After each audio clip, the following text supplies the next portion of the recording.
좋아요와 구독 눌러주세요. 처음 만나는 인물 한국사. 어린이 친구들 안녕! 큰별쌤입니다.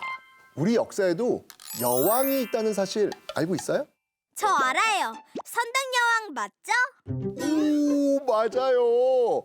우리 역사상 처음으로 왕이 된 여성 선덕여왕이 오늘 만나볼 주인공입니다. 오, 기대돼요. 한국사를 빛낸 별 선덕여왕을 만나러 출발!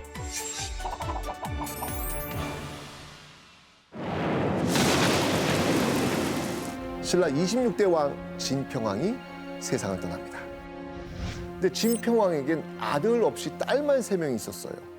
당시에는 남자가 왕이 되는 것이 당연했던 시기였거든요. 자, 이런 상황에서 누가 새로운 왕이 됐을까요? 궁금해요. 진평왕은요, 죽기 전 첫째 딸 덕만을 자신의 뒤를 이을 후계자로 정합니다. 덕만이 왕으로 선택받을 수 있었던 건 성골이란 신분제도 덕분이었죠.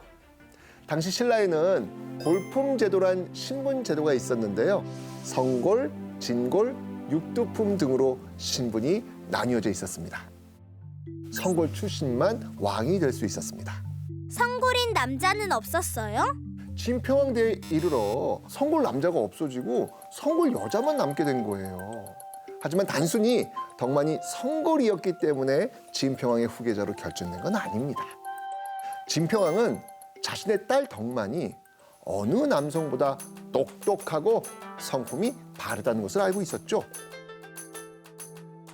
덕만을 왕으로 만들기 위해 성골이라는 점을 강조했던 것이 아닐까라고 생각합니다.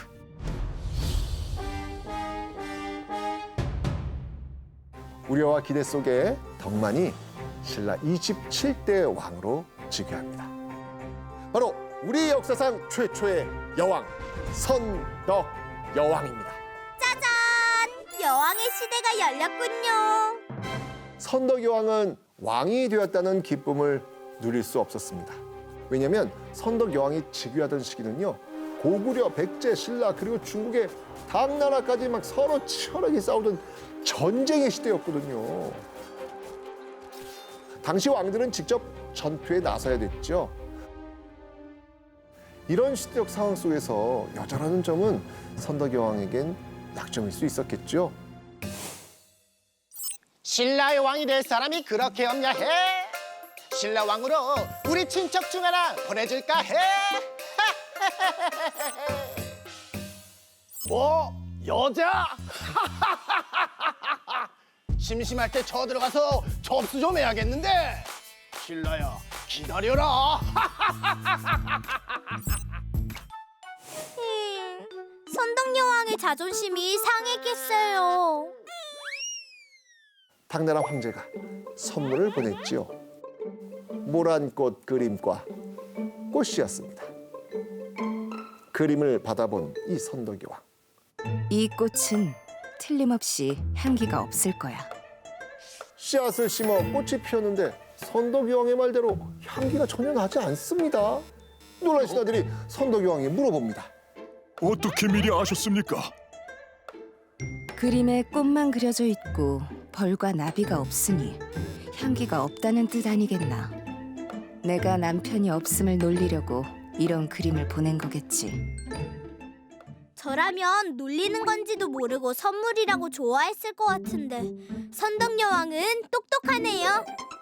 이 선덕여왕이 가는 길은 꽃길이 아닌 험난한 흙길이었습니다. 내부의 반발과 국제관계의 그 약점을 극복하기 위해 2배, 3배 열심히 노력해야 됐겠죠. 이를 해결하기 위해 선덕여왕이 내건 카드, 바로 사람. 선덕여왕은 이 사람을 보는 눈이 있었어요. 비주류 세력이었던 김유신과 김춘추를 자신의 사람으로 선택합니다. 김유신의 집안은 원래 가야 왕족이었는데 가야가 망하고 신라로 넘어왔기 때문에 신라에서 기반이 약했죠. 또 김춘추는 진지왕의 손자였는데 진지왕은 폐위된 왕이었기 때문에 쫓겨난 왕의 후손인 김춘추 역시 신라 정치의 중심에서 멀어져 있었습니다. 선덕여왕은 바로 이 둘, 김춘추, 김유신을 중심으로 나랏일을 이끌어갑니다. 김유신은 이 백제와의 전투에서 승리를 거두고요. 훗날 신라가 삼국을 통일하는 데 큰 공을 세웁니다. 김춘추는 당나라와의 외교를 통해 삼국 통일에 기틀을 다집니다. 선덕여왕은 신라에서 가장 높은 건축물을 세우죠. 불교의 힘으로 나라의 위기를 극복하겠다는 의지를 담아서 말이죠. 바로 황룡사 9층 목탑. 이 황룡사란 절에 세워진 9층짜리 나무탑입니다. 높이가 80m가 넘는 탑을 짓는 건 이거 사실 당시 기술로는 아주 큰 도전이었거든요. 신라 최고의 장인들이 모였죠. 외국의 건축 기술자들도 모입니다. 최첨단 토목 기술과 신라에 대해 간절한 마음을 모아 2년 만에 탑이 완성됩니다. 황룡사 9층 목탑의 각 층엔 이 신라를 위협하던 나라의 이름을 상징적으로 새겼습니다. 동북아시아에서 신라가 중심이 되겠다는 선덕여왕의 포부도 깃들어 있는 겁니다. 황룡사 9층 목탑은 경주 어디에서나 볼 수 있을 정도로 높았다고 하죠. 선덕여왕은 황룡사 9층 목탑을 통해 신라 백성을 하나로 모으고 신라를 강한 나라로 만들고자 했습니다. 두고 봐. 나의 신라가 얼마나 찬란하게 빛나는지. 경주에 가면 황룡사 9층 목탑을 볼 수 있나요? 안타깝게도 황룡사가요 고려시대에 불에 타서 사라집니다. 그래서 지금은 그 터만 있습니다. 황룡사 터에는 9층 목탑을 바치던 돌들이 남아 있는데요. 이 돌을 보면 당시 목탑의 규모가 어마어마했음을 알 수 있습니다.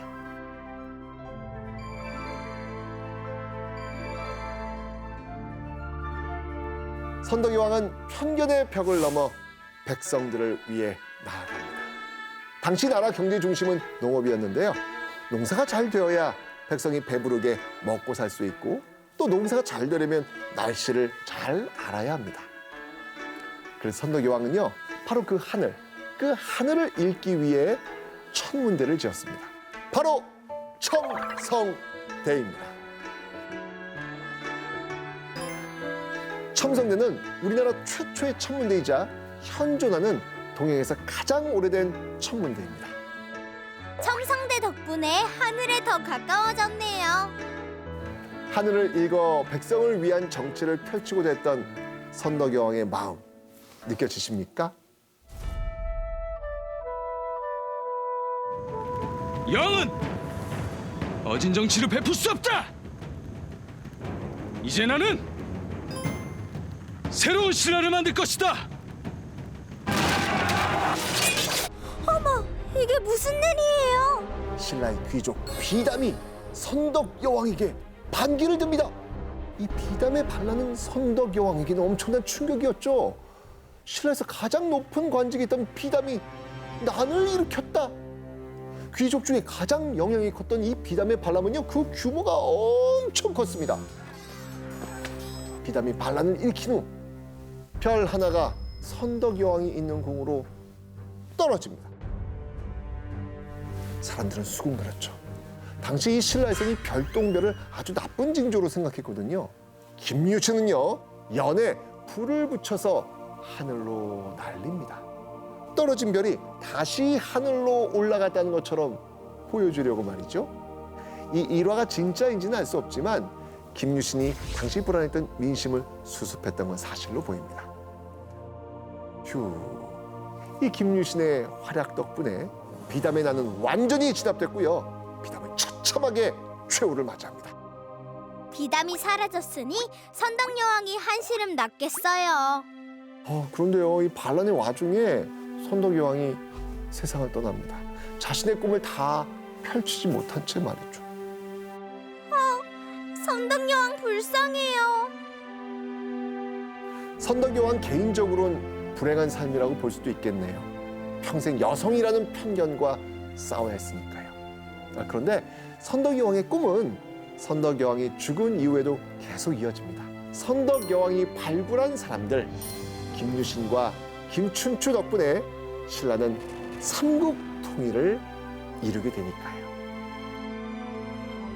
지금은 여자든 남자든 자신의 꿈을 마음껏 펼칠 수 있잖아요. 선덕여왕처럼 이렇게 세상의 편견에 맞서준 그런 사람들 덕분입니다. 자, 오늘의 이야기는 여기서 끝!